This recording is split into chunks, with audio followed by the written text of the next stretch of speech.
كل غنيمة وفضل وكاشف كل عظيمة ونزل أحمده على عواطف كرمه وسوابغ نعمه وأؤمن به أولا باديا وأستهديه قريبا هاديا وأستعينه قاهرا قادرا وأتوكل عليه كافيا ناصرا والصلاة والسلام على أمين وحيه وخاتم رسله وبشير رحمته ونذير نقمته سيد الأولين والآخرين بالقاسم محمد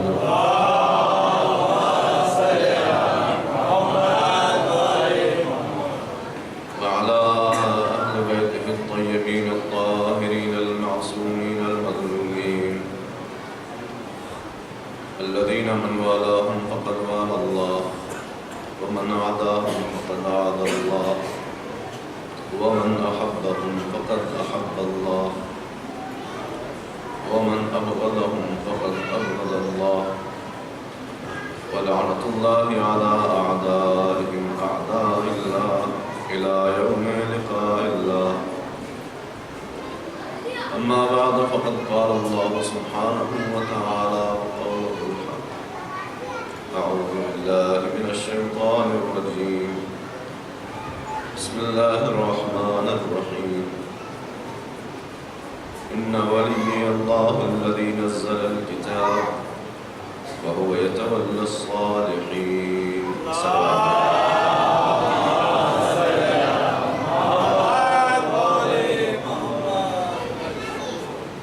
سورہ اعراف کی 196 نمبر کی آیت ہے 196 جس کے ذیل میں کربلا مظہر ولایت کے عنوان سے گفتگو جاری ہے اور کوشش یہی ہے کہ ولایت کے حقیقی مفہوم اور معنی کو ہم سمجھ سکیں اور اس کی اہمیت کے اندازے کے بعد ولایت کے کیا تقاضے ہو سکتے ہیں اور کربلا میں اسی ولایت کی بنیاد پر کیا کیا پیش آ گیا ہے اس کو بھی ہم سمجھنے کی کوشش کر رہے ہیں۔ جو باتیں آپ حضرات کی خدمت میں عرض ہو چکی ہیں اس میں سے چند باتیں ہر روز کی طرح آج بھی اپنے سلسلے گفتگو کو جوڑنے کے لیے اور آپ کے اذہان کو اگلی باتوں تک لے جانے کے لیے۔ آیت میں ارشاد ہوا کہ یقیناً میرا ولی اللہ ہے جس نے کتاب نازل کی ہے اور وہ اللہ صالح اور نیک لوگوں کی ولایت رکھتا ہے۔ وہی ہے کہ جو حاکمیت اور حکومت اور سرپرستی اور تدبیر اور مینجمنٹ کا حق رکھتا ہے۔ یہ حق اصل میں اسی کے لیے ہے، کوئی دوسرا اس حق کو اس سے لے نہیں سکتا، کسی اور کے پاس یہ حق جا نہیں سکتا مگر یہ کہ خدا خود کسی کو یہ حق دینا چاہے۔ تو پھر اگر خدا کچھ کرنا چاہے تو اسے کون روک سکتا ہے؟ یہ قرآن مجید کی آیتیں بھی ہیں جہاں اللہ تعالیٰ نے یہی ارشاد فرمایا ہے کہ اگر اللہ کسی کو اپنی رحمت اور نعمت سے نوازنا چاہتا ہے تو پوری دنیا بھی اکٹھی ہو جائے گی، اس کو روک نہیں سکتا، اور اگر اللہ کسی سے اپنی رحمت کو روکنا چاہے تو پوری کائنات اکٹھی ہو جائے، اس سے لے نہیں سکتا۔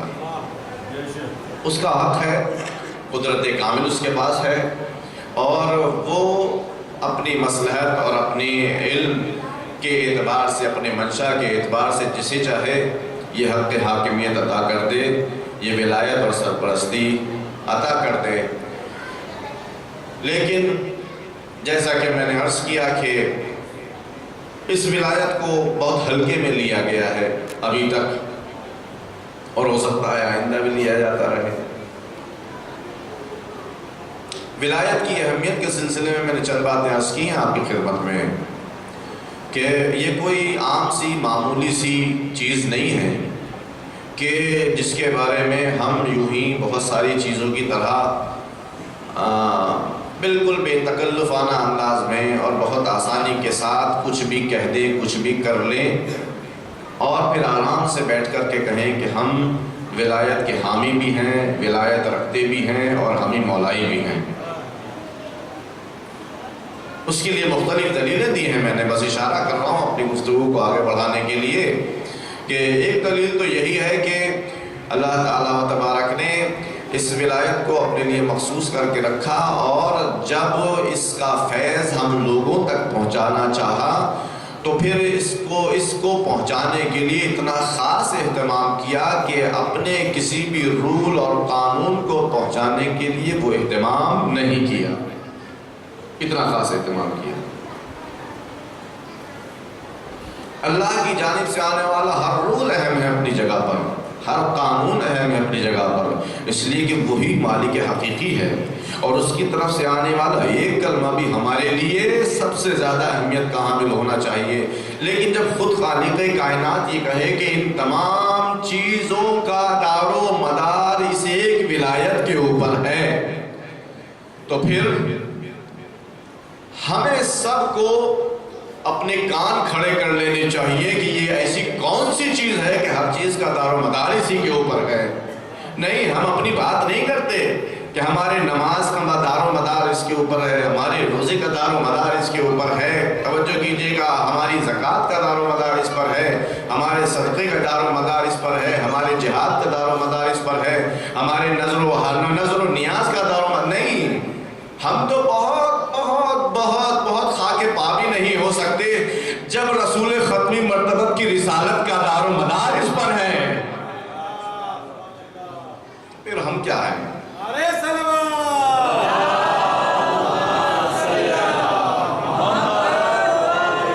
تمام انبیاء کی رسالت کی تصدیق حضرت کرتے ہیں، اور حضرت کی رسالت کا دار و مدار ولایت کے اعلان پر ہے۔ لیکن آپ کتنی اہمیت ہے، یہ کتنی اہمیت ہے، اور جب اتنی اہمیت کی حامل ہے کہ رسول کی بخشش نہیں، تو پھر ہم جیسوں کا کیا، کہاں گنتی ہے ہماری، کہاں شمار ہے ہمارا؟ تو ہم آسانی سے آنکھ موند کر کے کہہ سکتے ہیں کہ ٹھیک ہے، اللہ بڑا کریم ہے، بڑا رحیم ہے، بہت بخشنے والا ہے، وہ تو بغیر مانگے ہی نواز دیتا ہے، تو اگر ہم مانگیں گے، اس سے کہیں گے کہ بھائی تو کیوں نہیں دے گا ہمیں وہ؟ ساری باتیں ہیں اپنی جگہ پر، اور آج کے دور میں تو یہ باتیں سمجھنا بہت آسان ہے۔ ایک برابر سے میں نے بات عرض کی تھی کہ موبائل کمپنیاں جب وہ ہولڈنگ لگاتے ہیں بڑے بڑے، اس میں آتے ہیں نئی جو وہ لاتے ہیں نا، وہ آپ کے لیے کسی بھی موبائل کمپنی نے ایک بڑا سا ہولڈنگ لگایا کہ آپ کو 3 مہینے تک انلیمیٹڈ مل جائے گا۔ آپ بہت خوش ہوئے، کتنے میں مل جائے گا؟ فری مل جائے گا۔ اب جیسے کر رہے ہیں بعض کمپنی والے، نام کیا لیں ان کا، آپ بہت خوش ہوئے اور آپ نے جا کر کے فوراً ایکٹیویٹ کرا لیا اور ہو گیا کام آپ کا، اور کچھ ہی دن کے بعد پتہ چلا کہ یہ تو ہمارے ساتھ کچھ دھوکہ ہوا ہے۔ کان کھڑے ہو گئے کہ بھائی کیا دھوکہ ہوا ہے آج؟ آپ نے فوراً کسٹمر کیئر کو فون ملایا یا کسی سیلز آفیسر کا وہاں پہنچے اور کہنے لگے جناب ایسا ایسا آپ نے اعلان کیا تھا اور ہم نے مقررہ تاریخ میں ایکٹیویٹ کرا لیا تھا اور ہم آپ کے لیے اعتبار سے اس کو یوز کر رہے تھے، لیکن کیا ہوا کہ ہمارا جو مین بیلنس تھا وہ سارا اڑ گیا۔ اور انہوں نے چیک کرنے کے بعد بتایا کہ بھائی آپ نے جو کنڈیشنز تھی وہ اپلائی نہیں کی تھی۔ یہ کنڈیشنز کون سی ہے؟ تو آپ نے اعلان نہیں کیا تھا اس کا، آپ نے کہاں دیکھا تھا وہ ہولڈنگ کا؟ وہیں وہ اسٹیشن کے سامنے لگا ہوا تھا۔ اچھا، اس ہولڈنگ پہ آپ نے وہ بڑا جو تھا وہ تو دیکھ لیا تھا، لیکن ایک چھوٹے سے اسٹار کے ساتھ وہاں لکھا ہوا تھا کنڈیشن سے اپلائی، کنڈیشن سے اپلائی۔ تو یہ جو ہے اب فوراً ہمارے ذہن میں آیا کہ یہ کیا معاملہ ہے کنڈیشن سے اپلائی۔ اب جو اسی موبائل کمپنی کے بروشور کو اٹھا کر کے دیکھا تو وہاں 1 نہیں 2 نہیں 10 15 20 کنڈیشنز لکھی ہوئی ہیں کہ ان کنڈیشنز کو اپلائی کریں گے تو یہ فائدہ ملے گا، نہیں اپلائی کریں گے تو مین اکاؤنٹ سے آپ کے بیلنس جاتا رہے گا۔ کچھ ہی ایسا ہی معاملہ ہمارے ساتھ بھی ہے۔ اللہ کی رحمت کا مسئلہ ہے، اللہ کے کرم کا مسئلہ ہے، مولا کی ولایت کا مسئلہ ہے، ہمارے تمام مسائل ایسے ہی ہیں، ہر مسئلے میں کنڈیشن سے اپلائی، اور وہ کنڈیشنز عام طور سے بتائی نہیں جاتی۔ یہ بھی بڑا مسئلہ ہے، نہیں بتائی جاتی۔ یہی مثال دے تو میں سوچ رہا تھا کہ بعد میں اس کو آپ کے سامنے عرض کروں گا، لیکن اب یہی بتاتا چلوں، بعد میں پھر دیکھا جائے گا، اللہ اور دے گا۔ یہ حدیث آپ نے بہت سنی ہوگی اور اس کو سن کے آپ نے بہت واہ کی ہوگی اور بہت خوش ہوئے ہوں گے اور چادر تان کے سو گئے ہوں گے کہ اب اس کے بعد پھر کیا رہ گیا۔ اور شعراء بھی اس کو بہت زیادہ کوٹ کرتے ہیں اور ہے حدیث، ایسا نہیں کہ یہ نہیں ہے، میں خود اس کا مقر ہوں کہ ہے۔ وہ حدیث کیا ہے؟ فرمایا کہ جو غم سید الشہداء میں ایک مکھی کے پر کے برابر آنسو بہائے اس کے تمام گناہ معاف ہیں اور اس کی جنت اس کے اوپر واجب ہے۔ یہ سنی کہ نہیں آپ نے؟ یا بھوپال میں نہیں پڑھی گئی ہے؟ پڑھی گئی ہوگی یقین، یہاں نہ سنی ہوگی، کہیں اور سنی ہوگی آپ نے۔ اور اس کے بعد آپ خوش ہو گئے کہ ہم تو ماشاءاللہ سالانہ ایک کیا جانے کتنے ہزار آنسو بہا لیتے ہیں، تو پھر ہم تو بالکل جنتی ہیں۔ اب اس کے بعد کوئی گنجائش رہی نہیں گئی، لہذا اب جو مرضی ہو، جنتی ہو گئے تو پھر کل بھی میں نے عرض کیا تھا حضرت کی زندگی کے سلسلے میں کہ اگر کسی انسان کو پتہ چل جائے کہ 40 سال کے بعد یہ پوسٹ ملنے والی ہے، پھر وہ کیوں ہاتھ ہلائے گا؟ ایسی اگر ہمیں پتہ چل جائے بچپنے سے ہی، نوجوانی سے کہ بھیا جنت تو ہماری پکی ہے، تو پھر ہم کیوں ہاتھ ہلائیں گے؟ کیوں ہلائیں گے ہاتھ ہم؟ بات دیکھیے بالکل سچی ہے، اس میں کوئی شک نہیں، لیکن کنڈیشن سپلائی ہے، کاش اس کو آپ سمجھ سکیں۔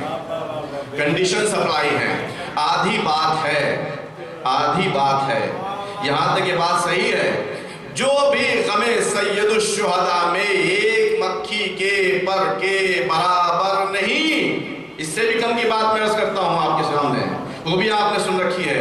من بکا او ابکا او تباکا وجبت لہ الجنہ، جو روئے یا جو رلائے، یا نہیں رونے رلانے کی بات نہیں ہے، خالی رونے والے کا منہ بنا لے، اس کے اوپر جنت واجب ہوگی۔ تو ہم تو نہیں رو پاتے، کبھی ہوتا ہے ایسا، ذاکر میں کھوٹ تھا، مسائل اچھے نہیں پڑھ سکا، آپ نہیں رو سکے، کوئی بات نہیں، لیکن منہ تو بنا ہی لیتے ہیں، گردنیں تو لٹکا ہی لیتے ہیں، جی جنت واجب ہو گئی، بات بالکل برحق ہے۔ اب صرف آنسو بہانے کی بات نہیں ہے، کنڈیشنز کیا ہے اس کی؟ توجہ کیجئے گا میرے عزیزوں، میں آپ سے جنت چھیننے نہیں جا رہا ہوں، گھبرائیں نہیں آپ، جنت آپ ہی کی ہے۔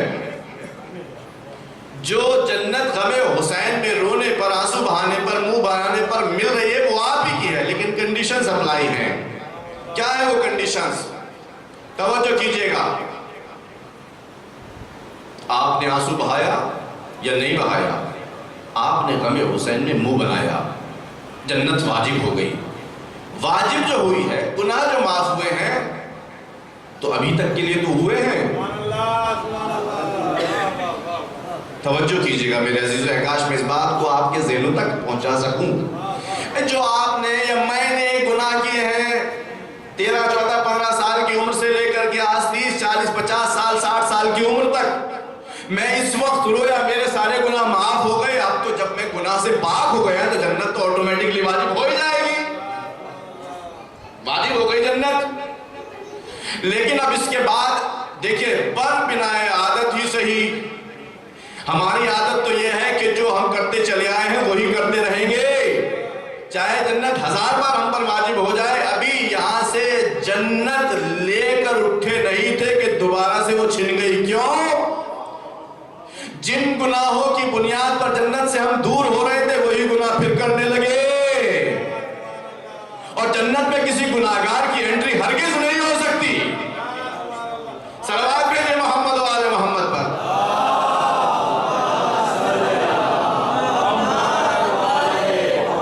ہو ہی نہیں سکتی کسی گناہگار کی انٹری۔ بہت سی دلیلیں اب میرے موضوع سے متعلق نہیں، ورنہ میں آپ کے سامنے بیان کرتا کہ جنت میں کوئی گناہگار جا ہی نہیں سکتا۔ حالانکہ بعض شعراء کہہ دیتے ہیں، خطبہ بھی کہہ دیتے ہیں، ذاکرین بھی کہہ دیتے ہیں، وہ الگ بات ہے۔ لیکن اگر وہ کہتے بھی ہیں تو شاید ان کی مراد یہ ہے کہ وہ گناہگار جو پاسٹ میں گناہگار تھا، شاید ان کی مراد یہ ہے۔ آدمی کو بدگمانی نہیں کرنی چاہیے، لیکن اگر گناہ کے ساتھ وہاں پہنچا ہے تو جب تک گناہ دھل نہیں جائیں گے اس وقت تک انٹری نہیں ہو سکتی۔ بعض لوگ میرے چہرے کی طرف ایسے دیکھ رہے ہیں کہ جیسے ان کے لیے یہ بات قابل ہضم نہیں ہے، اور یقیناً ہضم نہیں ہوگی۔ ظاہر ہے جو جس کھانے کی عادت برسوں سے پڑی ہوئی ہو اس کے برخلاف کوئی چیز مل رہی ہے تو وہ ہضم کیسے ہو جائے گی؟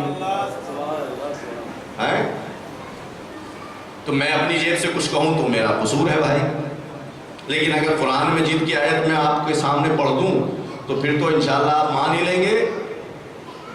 سورہ صف کی آیت ہے، سورہ صف 28ویں پارے میں ہے، دیکھ لیجئے گا۔ یا ایھا الذین آمنوا هل ادلکم علی تجارۃ تنجیکم من عذاب علیم، اے صاحبان ایمان کیا ہم تمہیں ایک ایسی تجارت کا پتہ بتا دیں جس سے تم دردناک عذاب سے نجات پا جاؤ؟ اس سے کلیئر اور کیا ہو سکتا ہے جی؟ اس سے کلیئر اور کیا ہو سکتا ہے؟ جی ہاں بتائیے پتہ۔ توجہ رکھیے عزیزوں، جنت آپ ہی کی ہے، کہیں جائے گی نہیں۔ اس لیے کہ جو مولا کے ماننے والے نہیں ہیں وہ تو پہلے ہی ان کا تو وہ اس کمپنی کے ہیں ہی نہیں، کنڈیشنز کیا اپلائی ہوگی؟ کمپنی ہی دوسری ہے ان کی۔ تو عرض کروں گا انشاءاللہ آپ کی خدمت میں، کمپنی ہی دوسری ہے، تو جس کی کمپنی دوسری اس کو اس کمپنی کا فائدہ کیسے ملے گا؟ یا ایھا الذین آمنوا هل ادلکم علی تجارۃ تنجیکم من عذاب علیم، اے صاحبان ایمان کیا ہم آپ کو ایسی تجارت کا پتہ نہ بتا دیں جس سے آپ دردناک عذاب سے بچ سکیں؟ بتائیے صاحب، تؤمنون باللہ، ایمان لاؤ گے اللہ پر، سب سے پہلے یہی ایمان کی شرط ہے۔ اس کے بعد کیا کرو گے؟ اس کے بعد تم جہاد کرو گے اپنے مال کے ذریعے سے اور اپنی جان کے ذریعے سے اللہ کے راستے میں۔ جب تم یہ کام کر لو گے، ایک تو ایمان لاؤ گے اور ایک جہاد کرو گے۔ بھائی جہاد کا مطلب یہ نہیں، آج کل تو بہت کیا بتائیں، میڈیا کا دور ہے، ذرا سی بات نکل جاتی ہے۔ جہاد کا مطلب تلوار چلانا نہیں ہے، گولیاں چلانا نہیں ہے، بم بلاسٹ کرنا نہیں ہے، کسی کو قتل کرنا نہیں، یہ سب جہاد کا مطلب نہیں ہے۔ جہاد کا مطلب ہے اللہ کے راستے میں اسی کی مرضی کی خاطر اپنے مال اور جان سے کوشش کرتے رہنا۔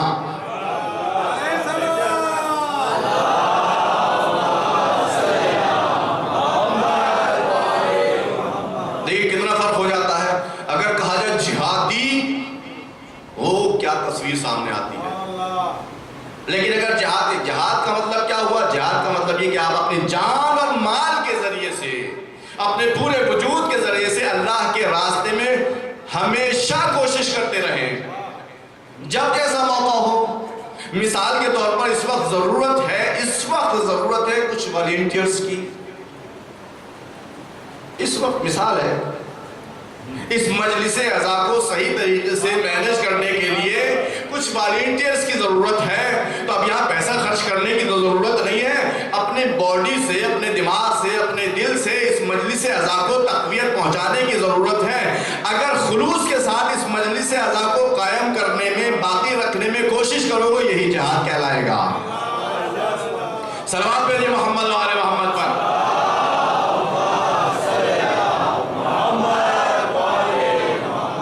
جی میں جنت میں لے جا رہا ہوں آپ کو۔ اللہ نے کہا کیا ہم آپ کو جنت کے لیے پتہ بتیاں بتائیے، تجارت بتا دیجئے، ایمان لاؤ گے، جہاد کرو گے، پھر کیا ہوگا؟ فرمایا کہ یغفر لکم ذنوبکم، اس کا نتیجہ یہ ہوگا کہ پہلے وہ تمہارے گناہ معاف کرے گا، اس کے بعد پھر فرمایا کہ وَيُدْخِلْكُمْ جَنَّاتٍ تَجْرِي مِن تَحْتِهَا الْأَنْهَارُ، پھر فرمایا کہ پھر پہلے گناہ معاف کرے گا، اس کے بعد تمہیں جنت میں داخل کرے گا جس میں نہریں جاری ہیں۔ توجہ کیجئے گا، میں جو عرض کر رہا ہوں کہ کوئی گناہگار جنت میں جا ہی نہیں سکتا۔ دوسری دلیل جو آپ کے شاید آپ کے ذوق کے مطابق ہو، جنت میں جا ہی نہیں سکتا کوئی بھی گناہگار۔ کیوں؟ اس لیے کہ جنت میراث ہے آل محمد کی۔ جی جنت میراث ہے آل محمد کی، اور آل محمد ہے منبع طہارت۔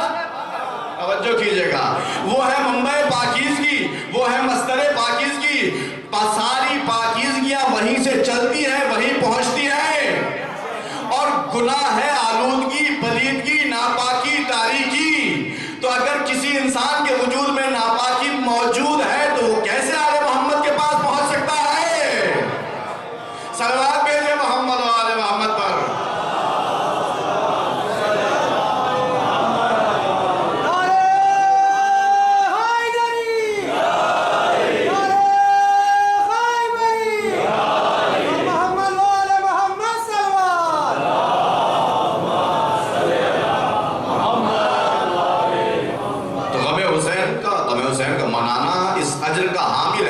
کنڈیشنز اپلائی ہیں۔ کنڈیشن کیا ہے؟ کہ اب جو جنت تمہارے ہاتھ میں آئی ہے آج، اسے ہاتھ سے جانے نہ دو۔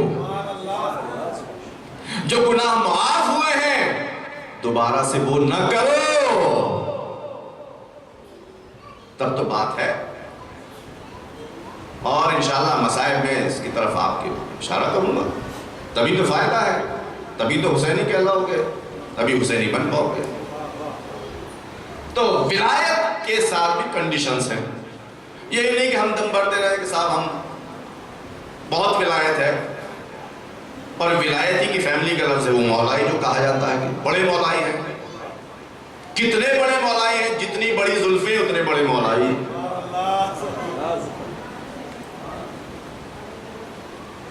زلفوں والوں کو نہیں کہہ رہا ہوں بھائی جو یہاں بیٹھے ہوئے، میں نے دیکھے ایسے افراد، بہت سارے مولائی ایسے دیکھے ہیں۔ یہاں کی بات نہیں ہے، یہاں تو میں نے دیکھے ہی نہیں ابھی تک مولائی، کوئی آئے ہی نہیں ملنے کے لیے ایسا مولائی۔ جو بھی ہے وہ شیعہ برادر ہے، مومن برادر ہے، مولائی ابھی تک یہاں نہیں دکھائی دیتی۔ لیکن اور جگہوں پر دیکھیں، نیٹ پر سرچ کر سکتے ہیں آپ، کیسی کیسی چیزیں ہیں، اللہ اکبر۔ اتنے بڑے مولائی ہوتے ہیں بعض لوگ کہ ایام محرم میں جناب قاسم کی بارات نکالتے ہیں، اتنے بڑے مولائی۔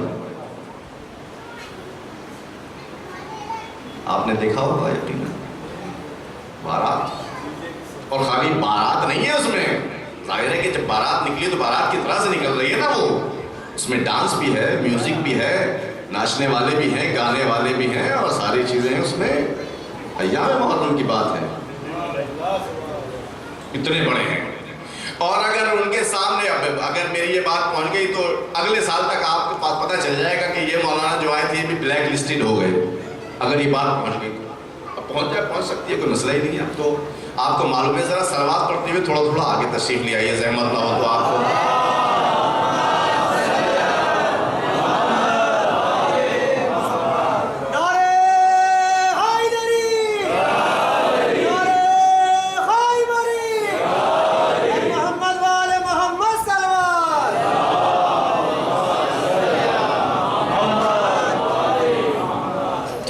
کنڈیشنز آپ کو بتا دوں تو آپ کو برا تو نہیں لگے گا،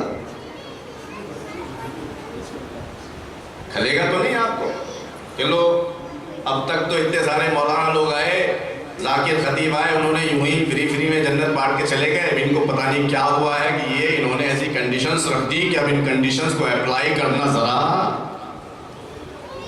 کیا کریں ہم، ہمارا کام یہ ہے کنڈیشنز، کیونکہ ہر کوئی بتاتا نہیں تو کوئی تو بتائے گا.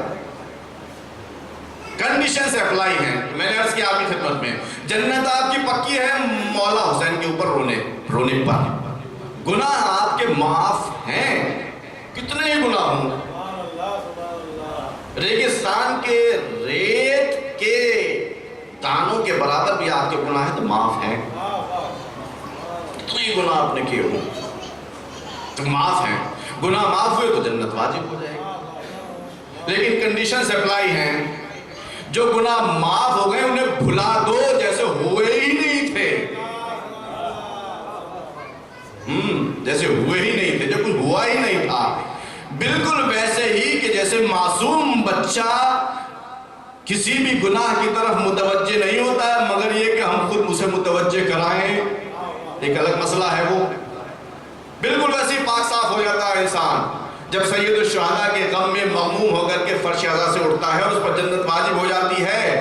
لیکن ایک مجلس سے دوسری مجلس تک پہنچنے میں نہ جانے ہو سکتا ہے کتنے گناہ ہم سے زرد ہو جائیں پھر سے. تو جنت تو ہماری لاک ہو گئی پھر. اور خدا نہ خواستہ اسی بیچ میں وہ فرشتہ بھی آ گیا جو ہر کسی کے دروازے پر آتا ہے. اب آپ کہیں گے کہ صاحب میں تو رو کر آ رہا ہوں، میرے تو گناہ معاف ہو گئے تھے، پھر یہ کیا ہوا؟ کہ اس بیچ میں اسی راستے میں 10 منٹ میں جو آپ نے اس کی کہی اس کی کہی اس کو وہ سب لکھے گئے. اب جب تک یہ گناہ نہیں دھلیں گے دوبارہ تک جنت میں انٹری ہو ہی نہیں سکتی. بس ختم کر دیا میں نے اس بات کو. آپ جنتی ہیں لیکن یاد رکھیے گا کنڈیشنز اپلائی ہیں، بغیر ان کنڈیشنز کے جنت میں جانا، اس لیے کہ اہل بیت طاہرین کی میراث ہے جنت. اور ہم آپ خوب آسانی سے اس بات کو سمجھ سکتے ہیں کہ وہ پاکیزہ ہستیاں اتنی سی بھی برائی کو برداشت نہیں کرتی، کیونکہ اللہ کا ارادہ ہے کہ ان سے ہر برائی کو دور رکھے. اور جس چیز کا ارادہ خدا کر لیتا ہے پوری دنیا بھی اکٹھی کر کے وہ وہاں تک نہیں پہنچا سکتے.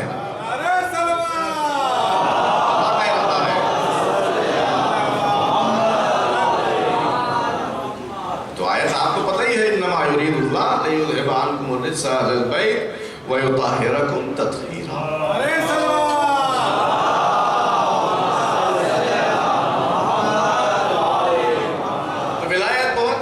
حامل ہے اور وہ اتنی اہمیت کی حامل ہے کہ حضرت کو بھی بخشش نہیں ہے کہ اگر آپ نے بیان نہیں کیا تو آپ کی رسالت کے تمام کوئی کچھ ہوا ہی نہیں، بخشش نہیں ہے. تو جب حضور کے لیے بخشش نہیں تو ہم جیسے لوگوں کے لیے کیا؟ اس ولایت کو پہنچانے میں کوئی ذرہ برابر اتنی اہم چیز ہے. یعنی حق حاکمیت صرف خدا کا ہے، مدیریت اسی کی ہے، مینجمنٹ اسی کا ہے، کوئی اس سے لے نہیں سکتا.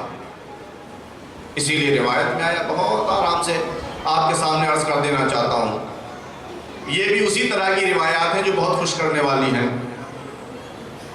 فرمایا من قال لا الہ الا اللہ دخل الجنہ، جس نے ایک بار لا الہ الا اللہ کہہ دیا وہ جنت میں داخل ہو گیا. توجہ فرمائیے آپ ذرا، جس نے ایک بار بھی لا الہ الا اللہ کہہ دیا وہ جنت میں داخل ہو گیا. کتنی آسانی سے، کوئی اس میں اب کتنے لوگ ہیں جو لا الہ الا اللہ کہنے والے اس روئے زمین پر؟ ذرا بتائیے گا کتنے ارب ہیں؟ کتنے ارب ہیں؟ یہ حدیث ہے، واقعی معصوم کی حدیث ہے، اور جو کچھ معصوم فرماتے ہیں وہ تو ہو کر رہے گا، لوح محفوظ سے دیکھ کر جو بیان فرماتے ہیں۔ تو آپ کتنے لوگ ہیں جو لا الہ الا اللہ کہتے ہیں؟ سب کے سب جنت میں جائیں گے، سب کے سب جنت میں جائیں گے۔ توجہ کیجئے گا، کسی نے کہہ دیا کہ یزید بھی جنت میں جائے گا، یزید بھی جنت میں جائے گا۔ کیوں؟ اس لیے کہ ایک آدھ بار تو اس نے بھی کہا ہی تھا لا الہ الا اللہ، کبھی نہ کبھی تو نماز پڑھی ہی ہوگی۔ یزید بھی جنت میں جائے گا۔ تو کہنے والے سننے والے نے جواب دیا کہ جس جنت میں یزید جائے گا اس پر لعنت بھیجتا ہوں۔ کیوں؟ اس لیے کہ یزید اتنا خونخوار تھا کہ جو یہاں پر نواز رسول پر رحم نہیں کر سکتا، وہ جنت میں کیا جنتیوں کے اوپر رحم کرے گا؟ صلوات بھیجے محمد وآل محمد پر۔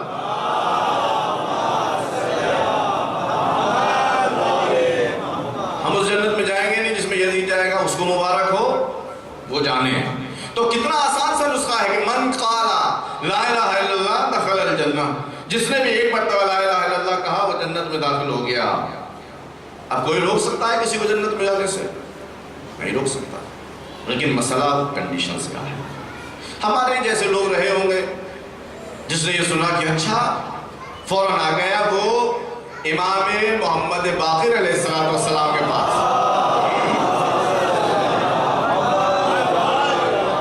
کیا فرزند رسول ہم نے سنا ہے کہ آپ کیا ہوا اجداد نے ایسی حدیث نقل فرمایا، آپ بیان فرمائی ہے کہ جس نے بھی لا الہ الا اللہ کہا وہ جنت میں داخل ہو گیا۔ تو میرے مولا نے فرمایا کہ ہاں یہ حدیث ہے۔ اب یہ حدیث ہے تو ہماری ہی طرح اس کے ذہن میں بھی ایک کوشچن مارک آ گیا، پھر کیسے آخر؟ ہم تو بہت سوں کو جنتی سمجھتے ہی نہیں، دوزخی سمجھتے ہیں، جہنمی سمجھتے ہیں، تو آخر یہ ہوگا کیسے؟ بڑا مچل گیا ہوگا وہ اندر ہی اندر کہ خود فرزند رسول گواہی دے رہے ہیں کہ جس نے ایک بار لا الہ الا اللہ کہہ دیا وہ جنت میں داخل ہو جائے گا۔ اس کے مچلنے کو میرے مولا نے شاید دیکھ لیا، بھانپ لیا، فرمایا کہ ہاں یہ حدیث صحیح ہے جو ہمارے آباء و اجداد نے فرمائی ہے کہ جس نے ایک بار لا الہ الا اللہ کہا اس کے اوپر جنت داخل ہے، جنت واجب ہے، لیکن کنڈیشنز اپلائی ہیں۔ کنڈیشنز کیا فرمائی میرے مولا نے؟ فرمایا کہ لا الہ الا اللہ جس نے اخلاص کے ساتھ کہا، خلوص کے ساتھ کہا، پھر وہ کبھی کوئی ایک بھی حرام کام انجام نہیں دے گا، اور جو حرام کام میں مبتلا نہیں ہوگا وہ پاکیزہ رہے گا، جو پاکیزہ رہے گا وہ پاکیزہ ہستیوں کے ساتھ مشہور ہوگا۔ پاکیزہ ہستیوں کے علاوہ پاکیزہ ہستیوں میں اہل بیت سے بہتر اور کون پاکیزہ ہستی ہو سکتی ہے؟ صلوات بھیجے محمد وآل محمد پر۔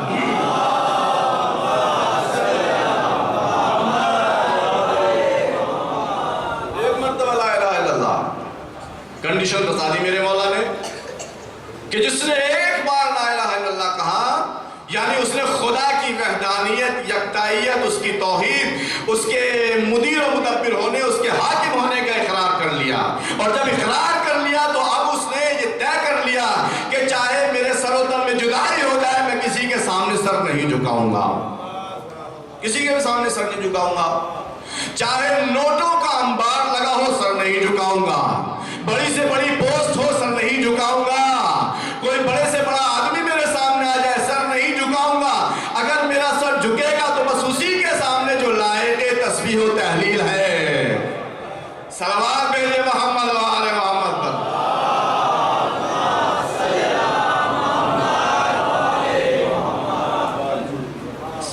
کیا بتا، ہم ہی صاحب ایمان میں سے بہت سے ایسے ہیں جو چورنی اور اٹھنی پر پھسل جاتے ہیں۔ منہ بچایا، سٹی بس میں سوار ہوئے تھے، ذرا سی آنکھیں بچائیں اور 4-5 روپے بچا لیے، کنڈکٹر کو نہیں دیے، اور خوش ہو گئے کہ آج 4-5 روپے بچائے۔ اس صاحب ایمان کا ایمان بھی بس 4-5 روپے والا ہی ہے۔ یہ بڑی عجیب ٹریجڈی ہے کربلا میں عجیب عجیب نمونے دیکھنے کو ملتے ہیں۔ آپ کو معلوم ہے کہ امام حسین علیہ السلام کے قتل کا فتویٰ کس نے دیا؟ لیکن کتنی شرعی حیثیت کے ساتھ آئے لوگ، شریعت کا حکم گویا لے کر کے آئے امام حسین کے قتل کے لیے۔ شرح قاضی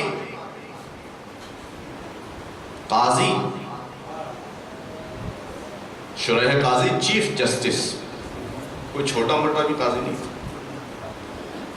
ابن زیاد نے کہا بھائی مسئلہ ایسا ہے کہ سن رہا ہوں نواز رسول، ان کے سلسلے میں فتویٰ کیسے دے سکتا ہوں؟ کہا لو 1 لاکھ درہم۔ مجھے کیا اتنا چھوٹا سمجھ رکھا ہے تم نے کہ میں 1 لاکھ درہم کے بدلے میں نماز رسول کے قتل کا فتویٰ دے دوں گا؟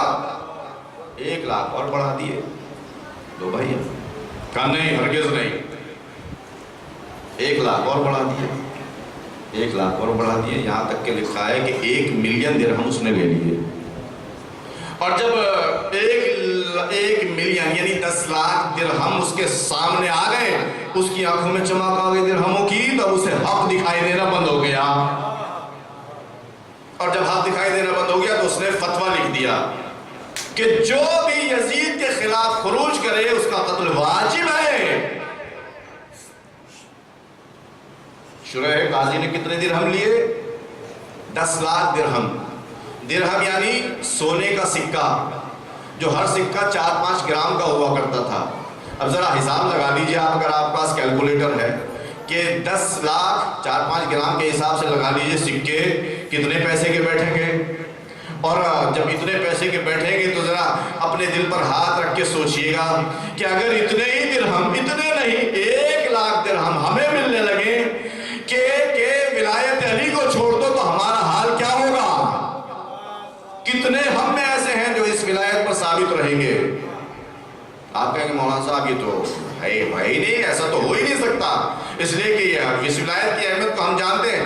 جی نہیں، وہ تو 10 لاکھ درہم کی بات ہے، ہم لوگ تو 10-20 روپے میں ہی پھسل جاتے ہیں۔ کیسے پھسلتے ہیں؟ یہی چیٹنگ، یہ چھوٹی چھوٹی ہوتی ہے ہماری زندگی میں۔ کوئی ضروری تھوڑی ہے کہ یزید جیسے انسان کے خزانے سے ہی مال ملا ہو تبھی ہم کہیں کہ یہ چیٹنگ ہوئی۔ چھوٹی چھوٹی چیزیں، یہی چھوٹی چھوٹی چیزیں۔ تو من قال لا الہ الا اللہ مخلصا دخل الجنہ، جس نے پورے خلوص کے ساتھ لا الہ الا اللہ کہا وہ جنت میں داخل ہو گیا۔ اس لیے کہ یہ کلمہ اتنا پاورفل ہے، اس کا جواب نہیں۔ کتنا پاورفل ہے؟ بہت پاورفل ہے، یہ یوں ہی ہم تک نہیں پہنچا ہے۔ امام رضا علیہ السلام کو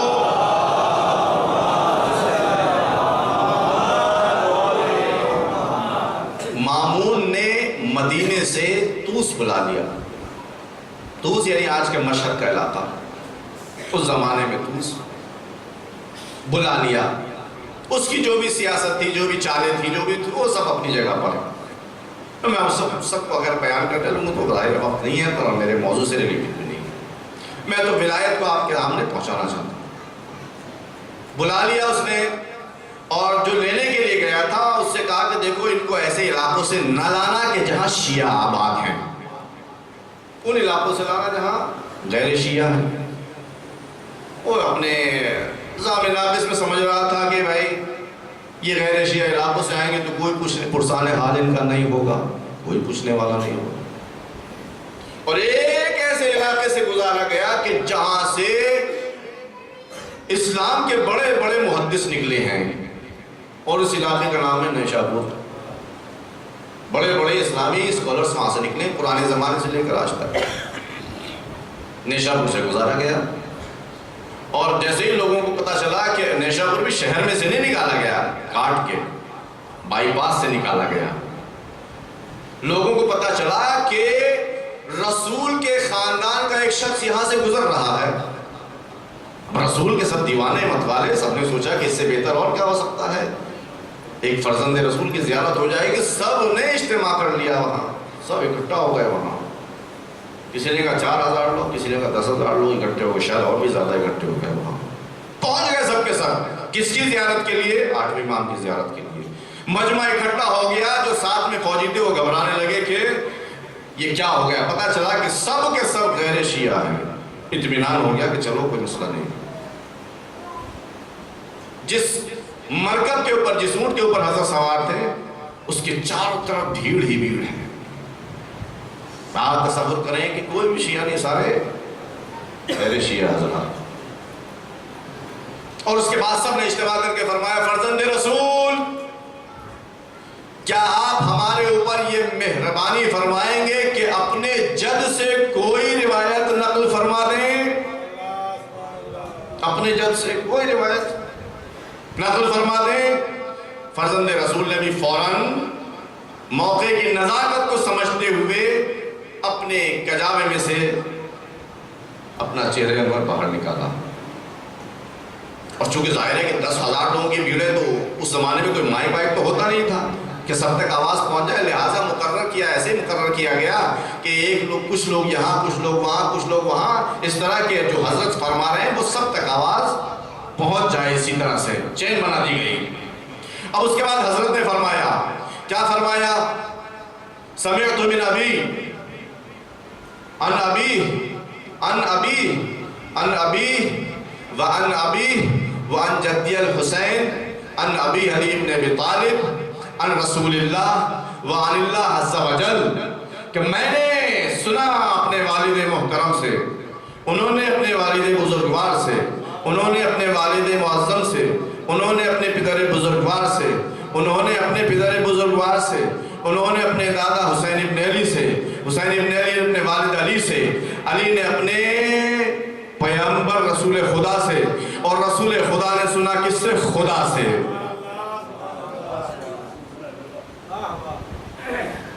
چین دیکھیے آپ نے کیسی ہے یہ چین. بیان کرنے والا کون؟ ہمارا رات کا 8واں امام. کس سے نقل کر رہا ہے؟ اپنے والد سے، وہ اپنے والد سے، وہ اپنے والد سے، یہاں تک کہ یہ بات خدا تک پہنچ جاتی ہے. اللہ رے اس سند کے اوپر جتنی جانیں قربان ہو جائیں سب کم ہیں. اس لیے کہ ایک ہی حدیث یہ پوری حدیثوں میں ایسی ہے کہ جس کو سلسلۃ الذہب کے نام سے یاد کیا جاتا ہے، یعنی وہ روایت نقل کرنے کا وہ سلسلہ کہ جو سونے کے حروف سے لکھنے لائق ہے. کیوں؟ اس لیے کہ ہر فرد اپنے آپ میں معصوم ہے. توجہ کیجئے گا، ہر فرد اپنے آپ میں معصوم ہے. اور خدا سے نقل کیا فرمایا؟ فرمایا کہ کلمۃ لا الہ الا اللہ حصنی فمن دخل حصنی امن من عذابی. کلمہ لا الہ الا اللہ میرا قلعہ ہے، جو اس قلعے میں داخل ہو گیا میرے عذاب سے بچ گیا. دیکھ رہے ہیں آپ کتنا اہم ہے کلمہ. کس نے بیان کیا؟ 8ویں امام نے. کس سے بیان کیا؟ 7ویں امام سے. 7ویں نے چھٹے سے، چھٹے سے 5ویں سے، 5ویں چوتھا، ایسے ہی پورا سلسلہ آپ کے ذہنوں میں رہے تو کتنا امپورٹنٹ ہوگا یہ کلمہ. اور اس کے بعد میرے مولا نے اپنے مرکب کو ویڑ لگا دی، تھوڑا سا اور آگے بڑھے تھے. اب سب کے لوگ پیچھے پیچھے، سب نے اپنے کاغذوں پر لکھ لیا کہ انہوں نے فرمایا ہے کہ کلمۃ لا الہ الا اللہ حصنی فمن قالها دخل من حصنی دخل حصنی ومن دخل حصنی امن من عذابی. جس نے کلمہ لا الہ الا اللہ کو کہہ دیا وہ میرے حصن حسین میں یعنی میرے مضبوط قلعے میں داخل ہو گیا، اور جو میرے مضبوط قلعے میں داخل ہو گیا وہ میرے عذاب سے محفوظ ہو گیا. اور اس کے بعد میرے امام نے آگے بڑھ کر تھوڑا سا ٹھہرنے کے بعد پھر اپنے چہرے انور کو کجاوے سے باہر نکالا، اور اس کے بعد ایک کنڈیشن لگا دی. کیا لگائی؟ فرمایا وَعَنَا مِن شُرُوطِهَا. اے راوی روایت لکھنے والوں دھیان رکھنا، یہ کلمہ لا الہ الا اللہ اسی وقت تمہیں عذاب الہی سے نجات دلائے گا جب تم اس رضا کی ولایت کا اقرار کرو گے. وَعَنَا مِن شُرُوطِهَا، میں اس کی ایک شرط ہوں. اے امام رضا، ہم نے تو سنا تھا کہ غدیر میں اپنے لیے یہ شرط کیوں لگا دی؟ آپ کی ولایت کا اعلان کہاں ہوا؟ کہا تم نے پہچانا نہیں، ہماری ولایت وہی ولایت ہے جو ہمارے بابا کی ولایت، ان کی ولایت وہی ولایت ہے جو ان کے بابا کی ولایت۔ یہاں تک کہ یہ سلسلہ علی ابن ابی طالب تک پہنچتا ہے، اور جب علی ابن ابی طالب تک پہنچتا ہے تو رسول خدا کی حدیث سن لیجئے، میرے رسول نے نہیں فرمایا کہ ولایت علی ابن ابی طالب حسنی فمن دخل حسنی امن من عذابی، ولایت علی میرا مضبوط قلعہ ہے، جو اس قلعے میں داخل ہو گیا وہ عذاب الہی سے محفوظ ہو گیا۔ توجہ کیجئے، وہ عذاب الہی سے محفوظ ہو گیا۔ اب میں سوال تو کر ہی سکتا ہوں کہ آخرکار کلمہ لا الہ الا اللہ مضبوط قلعہ ہے یا ولایت علی مضبوط قلعہ ہے؟ دونوں میں ٹکراؤ ہے کیا؟ دو قلعے ہیں کیا؟ آواز آئے کہ نہیں، قلعہ ایک ہی ہے، اسے یا لا الہ الا اللہ کہہ لو یا ولایت علی کہہ لو۔ کیوں بھائی ایسی کیا بات ہے ولایت علی میں؟ فرمایا کہ تم نے توجہ نہیں فرمائی، تم نے توجہ نہیں کی۔ ہم نے غلیل میں یہی اعلان کیا ہے، سارے احکام کا دار و مدار ولایت علی کے اوپر ہے، تو کلمہ لا الہ الا اللہ کے اخلاص کا دار و مدار بھی ولایت علی پر ہے۔ صلوات بھیجے محمد و آل محمد پر۔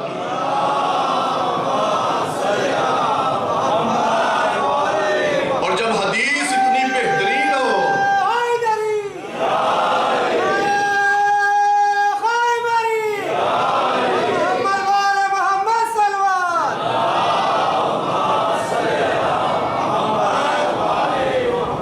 ولایت خدا کو مان ہی نہیں سکتا وہ شخص جو ولایت علی کو نہ مانتا ہو، مان ہی نہیں سکتا۔ اس لیے کہ لا الہ الا اللہ کہنا تو بہت آسان ہے، اور اس کے بعد پھر جو دل چاہے، جو دل چاہے۔ ایک روایت اور سن لیجئے اور پھر گفتگو کو سمیٹو۔ ولایت علی کا اقرار کر لینا بھی بہت آسان، اور اللہ کے اس کلمے کا اقرار کر لینا بھی بہت آسان۔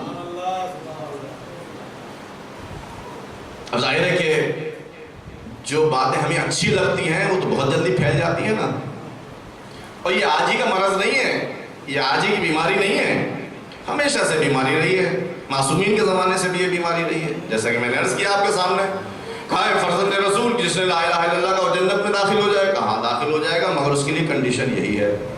کنڈیشن بعد میں مولا نے بیان فرمائی۔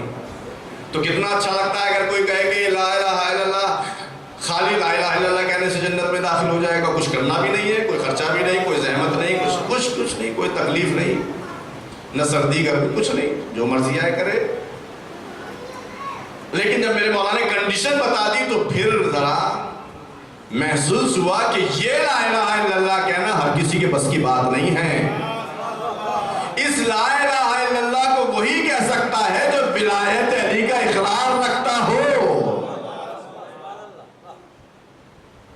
اور اس بات کو آپ کے ذہنوں میں انڈیلنے کے لیے میں کل والی بات پھر دہراؤں، اتنی آسانی سے میں پار ہونے والا نہیں یہاں سے۔ وہ آپ کو یاد ہے کہ ولایت کا اعلان سب سے اہم طریقے سے ہوا ہے۔ اس سے پہلے کتنی چیزوں کا اعلان ہوا جن کے اوپر اسلام کی بنیاد ہے، یاد ہے نا آپ کو؟ نماز، روزہ، حج، زکوٰۃ۔ وَلَمْ يُنَادِ بِشَيْءٍ كَمَا نُودِيَ بِالْوِلَایَةِ فِي يَوْمِ الْغَدِيرِ یا بِيَوْمِ الْغَدِيرِ۔ ولایت کا اعلان جس انداز میں ہوا ویسا تو کسی بھی چیز کا اعلان نہیں ہوا، اور جس نے ولایت کا اقرار نہیں کیا اور اس کی مخالفت میں اتر آیا وہی اس کا اعلان اللہ نے کر دیا۔ جی تو جو ولایت کا اقرار نہیں کرتا وہ اخلاص کے ساتھ اللہ کے کلمے توحید کا اقرار کر ہی نہیں سکتا. اور بہت مثالیں تاریخ میں بھری پڑی، میں کس کس چیز کو گناؤں آپ کے سامنے.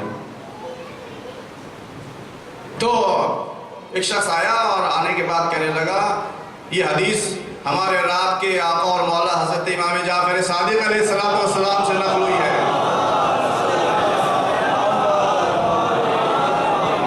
اگر گنجائش ہے تو تھوڑا سا اور آگے آ جائیے.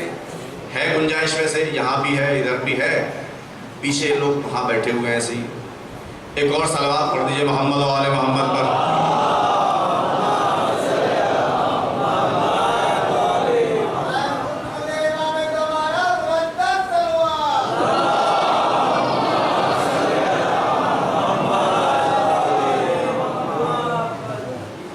تو ولایت کا اقرار بہت آسان ہے، جیسے کلمہ توحید کا اقرار بہت آسان ہے. یہ حدیث جو آپ کے سامنے بیان کر رہا ہوں، اس حدیث کو سن کر بھی آپ لطف اندوز ہوں گے، کیونکہ یہ ہماری سماعتیں جس چیز سے مانوس ہیں وہ چیز بیان کر رہی ہے. لیکن جب کنڈیشن بیان کروں گا اس کی تو پھر آپ کے اوپر ہے. آیا شخص بھاگا ہوا ہے اپنا رسول اللہ، ہمارے سماج میں، معاشرے میں، واٹس ایپ پہ، فیس بک پہ، آج کل ڈیجیٹل زمانہ ہے، اس پر یہ حدیث گھوم رہی ہے کہ جس نے ہماری ولایت کا اقرار کر لیا اب اس کا دل چاہے جو کرے. اچھا لگا آپ کو؟ نہیں لگ رہا؟ جس نے ہماری ولایت کا اقرار کر لیا اب اس کا جو دل چاہے کرے. اے فرزند رسول، یہ حدیث بہت گھوم رہی ہے. اس میسج کو لوگ یوں ہی فارورڈ کرتے جا رہے ہیں، اس لیے کہ پتہ نہیں کب ایکسپائر ہو جائے معاملہ، ڈیٹ ختم ہو جائے، وقت نکل جائے تو جس کے پاس بھی چلی جائے گی اس کی جنت پکی ہو جائے گی اور مزہ آ جائے گا کہ میرے مولا نے فرمایا اس کے پاس رہے گی. وہ سونے کے حروف سے لکھوا کر کے اپنے کفن کے ساتھ رکھے گا کہ میرے مولا نے فرمایا تھا کہ جس نے ہماری ولایت کا اقرار کر لیا وہ جو چاہے کرے. تو ہم وہی تو کرتے جو چاہتے ہیں، کرتے کہ نہیں کرتے؟ یا نہیں کرتے ہیں؟ وہی تو جو چاہتے ہیں وہی تو کرتے ہیں ہم. ہمارے یہاں شادیاں جو ہوتی ہیں ویسے ہی تو ہوتی جیسے ہم چاہتے ہیں. ہماری خواتین گھر سے ویسے ہی تو نکلتی جیسے ہم چاہتے ہیں. ہماری بیٹیاں وہیں تو پڑھتی جیسے ہم چاہتے ہیں، ہے کہ نہیں؟ ہم اپنے بچوں کو ویسے ہی تو بڑا کرتے ہیں جیسے ہم چاہتے ہیں. ہم اپنے رشتہ داروں کے ساتھ ویسے ہی تو تعلقات رکھتے ہیں جیسے ہمارا دل کرتا ہے. ہم پڑوسیوں کے ساتھ ویسے ہی تو آنا جانا کرتے ہیں ہمارا دل چاہتا ہے. کتنے ہیں ہمارے مجمع میں ایسے، میں تو نہیں ہوں کم از کم، میں پہلے کہہ رہا ہوں، کتنے ہیں ایسے کہ جو اپنے بچوں کے ساتھ جو سلوک کرتے ہیں وہ اہل بیت کی روش پر سلوک کرتے ہوں. کتنے ہیں ہم میں ایسے جو شادیاں کرتے وقت یہ سوچتے ہوں کہ اگر امام زمانہ کے نام لیٹر لکھیں گے اور حضرت تشریف لے آئے تو ان کو بٹھائیں گے کہاں؟ مکس گیدرنگ جو ہے بٹھائیں گے کہاں ان کو؟ اگر تشریف لے آئے حضرت ہماری دعوت پر، اب تو آنا ہی محال ہے پہلے تو ان کا، اگر آ گئے تو کہاں بٹھائیں گے؟ یہ جو خواتین بے حجاب بے پردہ ماشاءاللہ نہ جانے کہاں کہاں کے امپورٹڈ سامان اپنے چہرے کے اوپر پوت کر نکل رہی ہے. یہ خواتین کس کی مرضی پہ نکل رہی ہیں؟ اپنے زمانے کے امام کی مرضی پر نکل رہی ہیں، ہمارے دل کے اوپر نکل رہی ہیں. جو ہمارا دل چاہتا ہے وہ کرتے ہیں. کیوں کرتے ہیں؟ اس لیے کہ ہم ولایت کا اقرار کیے ہوئے ہیں. تو یہی بات تھی اس وقت بھی، یا رسول ہے ابن رسول اللہ، فرزند رسول، ہم نے یہی سنا ہے کہ جس نے ہماری ولایت کا اقرار کر لیا اس کا جو دل چاہے کرے. بالکل ہماری ہی جیسا. فرزند رسول نے کہا بالکل صحیح سنا ہے. کتنا اچھا ہے، تائید فرما دی فوراً کہ بالکل صحیح سنا ہے. اب اس کے بعد اس نے کنڈیشنز کہا. اچھا ایسی بات ہے؟ تو فرزند رسول اگر وہ جوا کھیلے، وہ شراب پیے، وہ زنا کرے، وہ بے حیائی کرے، وہ اس کی غصب کرے، مال کسی کا اٹھا لے جائے، دل توڑتا پھرے، غیبتیں سنتا سناتا پھرے، جھوٹ بولتا پھرے، اور کیسے کیسے گناہ میں گنواؤں۔ اب جیسے ہی گناہوں کا نام آیا، میرے مولا کے چہرے کا رنگ بدلنے لگا۔ ایسا محسوس ہو رہا تھا کہ وہ گناہ گنا رہا ہے اور فرزند رسول کے پیکر میں تیر پیوست ہو رہے ہیں۔ روایت میں لکھا مضطرب ہو گیا میرا مولا۔ اللہ اکبر، ہماری ولایت کا اقرار کرنے والا گناہ کرنے کی سوچ ہی کر سکتا ہے،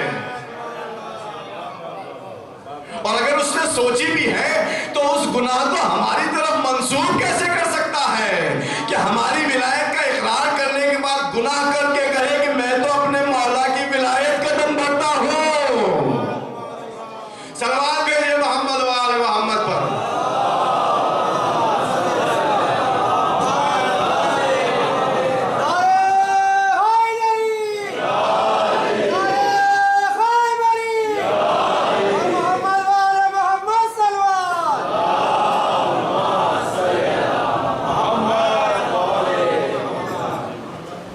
یہ ہیں کنڈیشنز۔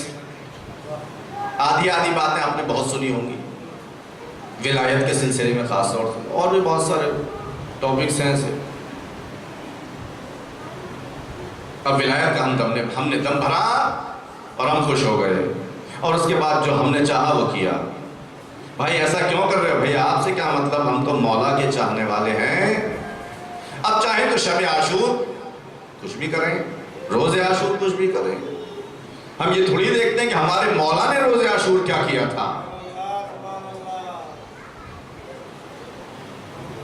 ہم یہ نہیں دیکھتے کہ روز عاشور ہمارے مولا نے کیا کیا تھا، وہاں ولایت کا کیسا اثر دکھائی دیتا تھا۔ دشمن بالکل تیار ہے تیر چلانے کے لیے، تلواریں تیار ہیں، نیزے کھنکھنا رہے ہیں، چاروں طرف سے گھرے ہوئے مولا۔ چاہنے والا بھی یہ کہتا مولا لشکر تھوڑا سا ہے، ابھی قبضے میں آ جائیں گے، پھر نہ جانے کتنی تعداد بڑھ جائے، ابھی آئیے دو ہاتھ کر لیتے ہیں، ابھی قبضے میں آ جائیں گے۔ مگر سید الشہداء نے اعلان کیا کہ حسین جنگ کا آغاز نہیں کرے گا۔ اصول ہے اپنا، حسین جنگ کا آغاز نہیں کرے گا۔ چاہنے والوں نے دیکھا کہ دور سے سیاہی نمودار ہو رہی ہے، بہت سے خوش ہو گئے کہ ہم جس طرف جا رہے ہیں ادھر کھجوروں کے باغ ہیں، جب وہاں جائیں گے تو سایہ مل جائے گا، چونکہ باغ ہے تو پانی بھی مل جائے گا، لہٰذا ریگستان کا جو سفر ہے اس کی تکلیفیں کچھ دور ہو جائیں گی۔ کسی نے بڑھ کر تکبیر کہہ دی، اللہ اکبر۔ بھائی تکبیر کیوں کہی ہے؟ کہ میں کھجوروں کے باغوں کو دیکھ رہا ہوں کہ سیاہی دکھائی دے رہی ہے، تو جب کھجور کے باغ ہیں تو پانی بھی ہوگا، سایہ بھی ہوگا، باقی چیزیں بھی ممکن ہے مل جائیں، سفر کی تھکان اتر جائے گی، مصیبت کچھ کم ہو جائے گی۔ دوسرے نے کہا نہیں ایسا نہیں ہے، یہاں ہم بہت آتے جاتے رہے ہیں، یہاں کوئی کھجور کا باغ نہیں۔ محسوس ایسا ہوتا ہے کہ سامنے سے کوئی لشکر چلا رہا ہے، لشکر چلا رہا ہے۔ اب جیسے لشکر کا نام سنا میرے مولا نے تو فرمایا کہ یہاں کوئی دیکھو، کوئی ٹیلا، کوئی ایسی جگہ ہو کہ جہاں ہم پناہ لے سکیں اور دشمن کا سامنا مقابلہ ہم سامنے سے کریں، چاروں طرف سے نہ گرنے پائیں۔ ایک جگہ تلاش کی گئی، وہاں اپنی خواتین کو، بچوں کو خیام لگا کر کے بیٹھا دیا گیا، اور اس آنے والے لشکر کو دیکھتے رہے۔ دیکھتے دیکھتے دیکھا کہ حر ابن یزید ریاحی ایک 4000 کی ٹکڑی کے ساتھ چلا آ رہا ہے، لیکن یہ آنے کا انداز بڑا عجیب ہے اس لشکر کا کہ لشکر کے گھوڑوں کا منہ بھی سوکھا ہوا ہے، اور سارے کے سارے سپاہی بھی پیاس سے ہلکان ہوئے جا رہے ہیں۔ یزیدی لشکر مولا کو قتل کرنے کے لیے آ رہا ہے، مولا کو گرفتار کرنے کے لیے آ رہا ہے۔ لیکن سید الشہداء کا کردار دیکھیے، اور سید الشہداء کی ولایت کا دم بھرنے والوں کا کردار بھی دیکھیے۔ جیسا مولا نے کہہ دیا ویسا ہی کیا، اگرچہ دل میں کبھی یہ تھا کہ ان کو یہی نیست و نابود کر دیں، مگر چونکہ مولا کا فیصلہ سن لیا کہ ہم جنگ کا آغاز نہیں کریں گے، تو سب نے اپنے فیصلے کو بھلا دیا کہ اب ایسا نہیں ہوگا، ہم وہی کریں گے جو ہمارا مولا چاہے گا۔ تو کیا ہم آج کے شیعہ، آج کے لوگ بغیر مولا کے ہیں؟ ہمارا رات کا کوئی مولا نہیں ہے اس ٹائم؟ جی ہاں، ہمارا رات کا مولا بھی آج زندہ ہے، وہی 12واں امام جس کا انتظار ہم لوگ کر رہے ہیں۔ تو پھر کیوں ہم لوگ نہیں کہتے کہ جو وہ کہیں گے وہ ہم کریں گے، جیسا وہ چاہیں گے ویسا ہم کریں گے؟ اگر ایسا ہونے لگے تو زمانے سے بے حیائی ختم نہ ہو جائے، جہالت کا خاتمہ نہ ہو جائے، تفرقہ ختم نہ ہو جائے، مومن کا ایک دوسرے سے منہ موڑنا ختم نہ ہو جائے، مومنوں کو دی کی دل شکنی ختم نہ ہو جائے، مومنوں کا ایک دوسرے کے حق کی ادائیگی شروع ہو جائے، کیونکہ مولا یہ چاہتے ہیں۔ سید الشہداء کے اعلان پر تمام اصحاب نے دیکھا کہ یہ لشکر بھی پیاسا، گھوڑے اور اونٹ بھی پیاسے، اس تپتے صحرا میں کہ جہاں ایک ایک بوند کی قیمت نہیں لگائی جا سکتی، سید الشہداء نے اپنے مشکیزی کے دہانے کھول دیے، 4000 کے لشکر کو سیراب کیا، معمولی بات نہیں ہے۔ آپ یہاں 4000 کی بھیڑ کو پانی پلانے چلیں تو پوری تک و دو کرنی پڑ جائے گی، وہاں جہاں پانی کا یہاں سے وہاں تک کوئی اتا پتہ نہیں ہے۔ سید الشہداء کے ایک حکم پر کسی دوسرے انسان کو یہ کہتے ہوئے نہیں دیکھا گیا کہ اس نے یہ کہا کہ مولا اگر ہم نے ان کو پانی پلا دیا تو ہمارے لیے کیا بچے گا؟ نہیں، ہرگز نہیں، مولا کا حکم تھا۔ مشکیزوں کے دہانے کھول دیے گئے، سارے لشکر کو سیراب کر دیا، جانوروں کو بھی سیراب کر دیا۔ اللہ نے اس واقعے کربلا میں پانی کا بڑا عجیب رول ہے، عجیب رول ہے۔ ایک سپاہی کہتا ہے کہ میں سب سے آخر میں تھا، 4000 کا لشکر تھا نا، کہا میں سب سے آخر میں تھا، جب میں یہاں پہنچا ہوں تو میرے اندر اتنی سکت نہیں تھی کہ میں خود پانی پی سکتا ہوتا، اگرچہ حسین نے کہا بھائی اٹھ کر کے مشکیزہ لے کر پانی پی لے، مگر میرے ہاتھوں میں کپکپی تھی، آنکھوں میں اندھیرا چھایا ہوا تھا، مجھے سمجھ ہی نہیں آ رہا تھا کہ حسین کیا کہہ رہے ہیں۔ سید الشہداء نے اس کی کیفیت کو بھانپ لیا اور خود آگے بڑھ کر کے اس تشنا سپاہی کو سیراب کر دیا۔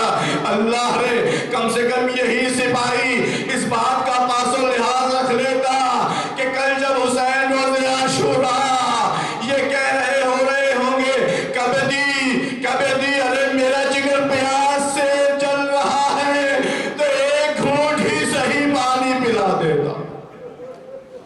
جزاکم ربکم خیر، لیکن نہیں ہوا عزیزو، لشکر کو سیراب کر دیا، اور آ گئے سامنے، اور آنے کے بعد سید الشہداء کے سامنے کھڑے ہو گئے، اے فرزند رسول مجھے یہ حکم ہوا ہے کہ میں آپ کو کوفے لے جاؤں۔ سید الشہداء نے انکار کر دیا، نہیں میں ہرگز کوفے نہیں جاؤں گا، اس لیے کہ کوفے والوں کی بے وفائیوں کا علم ہو چکا ہے۔ عزیزو ذرا اپنے دل پر ہاتھ رکھ کے ہم سبھی سوچیں کہ ہم اپنے زمانے کے امام کے کتنے وفادار ہیں، کتنے وفادار ہیں۔ ہم میں سے اگر 100-200 نہیں صرف 20 وفادار پیدا ہو جائیں تو فرزند رسول آج ہی اس دنیا میں تشریف لے آئے، صرف 20، زیادہ نہیں۔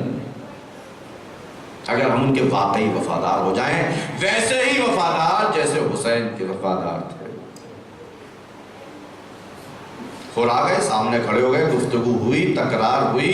ایک مرتبہ حر نے مولا کے اسب باوفا کی لجام پر ہاتھ ڈال کر کے یہ زور دینا چاہا کہ میں آپ کو کوفے لے جانا چاہتا ہوں۔ بس سید الشہداء نے ایک جملہ فرما دیا، ثقلت کا امو کا یا حر، اے حر تو نے جو یہ گستاخی کی ہے، تیری ماں تیری عزا میں بیٹھے، تیری ماں تیرے اوپر روئے۔ وہ حر کو نہ جانے سید الشہداء سے کیا لگاؤ تھا، فوراً عرض کیا، اے فرزند رسول اگر آپ کی مادر گرامی کے علاوہ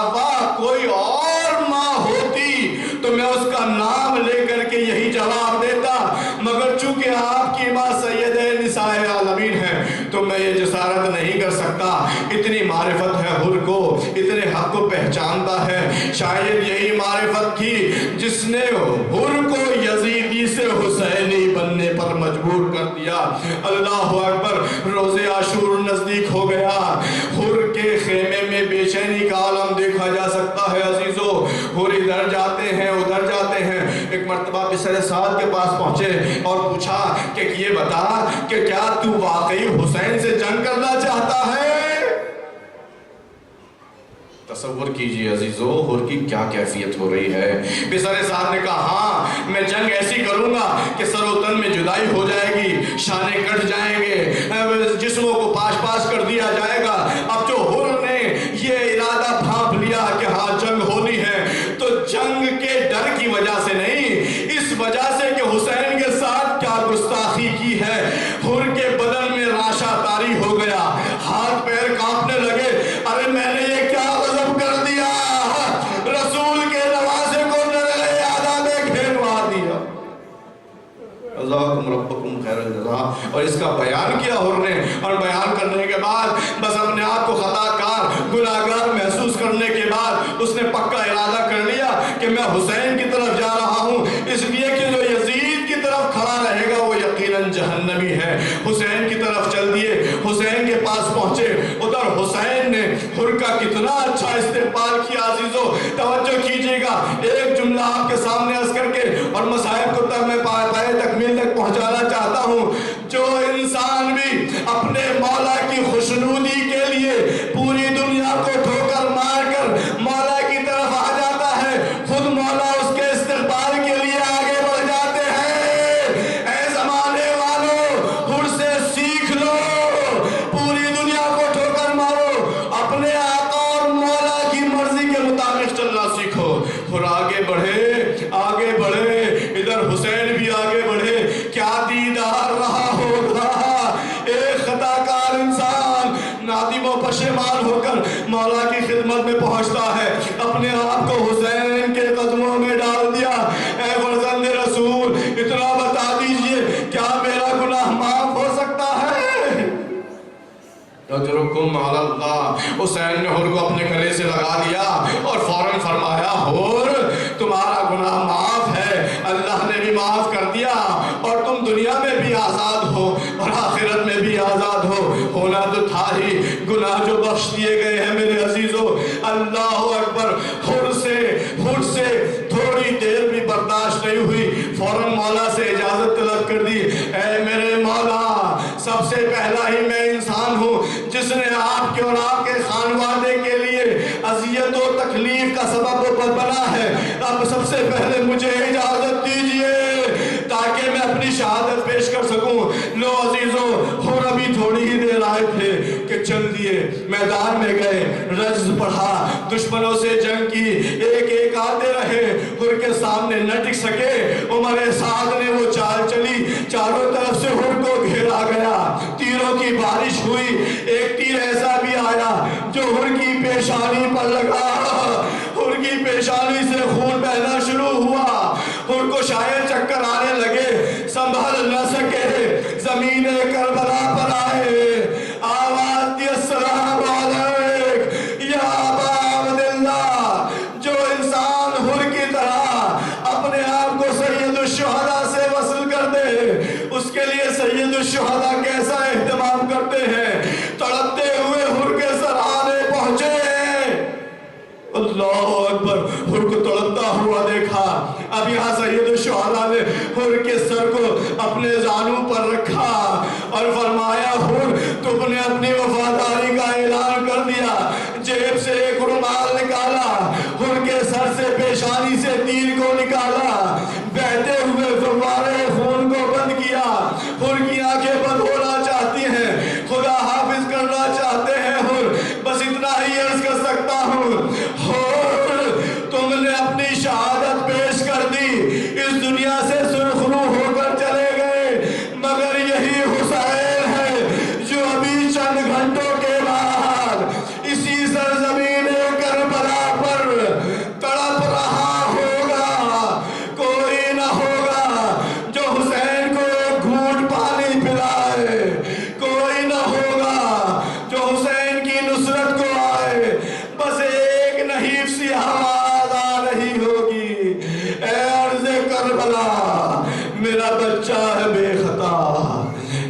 ارض کربلا انا للہ و انا الیہ راجعون